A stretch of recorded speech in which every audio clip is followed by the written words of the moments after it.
सत्य असेल तेच दिसेल.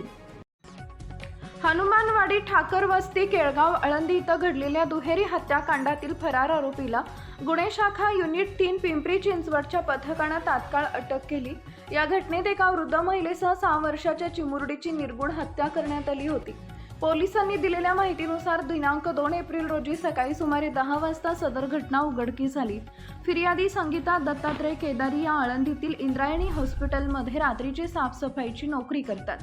त्या कामावर जाताना त्यांची नात धनश्री वयवर्ष 6 हिला शेजारी राहणाऱ्या मंगल चंद्रकांत शिंदे वयवर्ष 70 यांच्याकडे ठेवत असत. दिनांक 1 एप्रिलच्या रात्री कामावर गेल्यानंतर घरात धनश्री व मंगल शिंदे या दोघीच होत्या. दुसऱ्या दिवशी सकाळी घरी परतल्यावर दोघींनाही अज्ञात हत्यारानं मारहाण करून ठार केल्याचं आढळून आले. या प्रकरणात फिर्यादीनं विनायक भवारी याच्यावर संशय व्यक्त केला होता.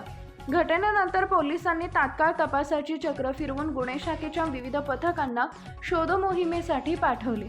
तांत्रिक विश्लेषण आणि गुप्त माहितीच्या आधारे आरोपी आळेफाटा परिसरात असल्याची माहिती मिळाल्यानंतर पथकानं तिथं धाड टाकली. पुणे नाशिक महामार्गावरील हॉटेल समाधान जवळून विनायक तुकाराम भवारी वयवर्ष 31 राहणार संगमनेर जिल्हा अहिल्यानगर मूळ राहणार तेजूर तालुका जुन्नर जिल्हा पुणे याला शिताफीनं अटक केली. प्राथमिक चौकशीत आरोपीनं कौटुंबिक वादातून हा गुन्हा केल्याची कबुली दिल्यानं पोलिसांनी सांगितलंय.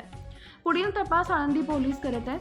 ही कारवाई सहाय्यक पोलीस आयुक्त डॉक्टर विशाल हिरे यांच्या मार्गदर्शनाखाली, वरिष्ठ पोलीस निरीक्षक संतोष कसबे यांच्या मार्गदर्शनाखाली, पोलीस उपनिरीक्षक भरत गोसावी, सुनील जावळे तसेच पोलीस अंमलदार सोनवणे, बोराडे, ऋषिकेश भोसुरे, सूर्यवंशी, भांगले, राळे, दांगट, महाले, थोरात, वराडे आणि तांत्रिक विश्लेषण शाखेतील प्रकाश नन्नावरे यांचा समावेश होता.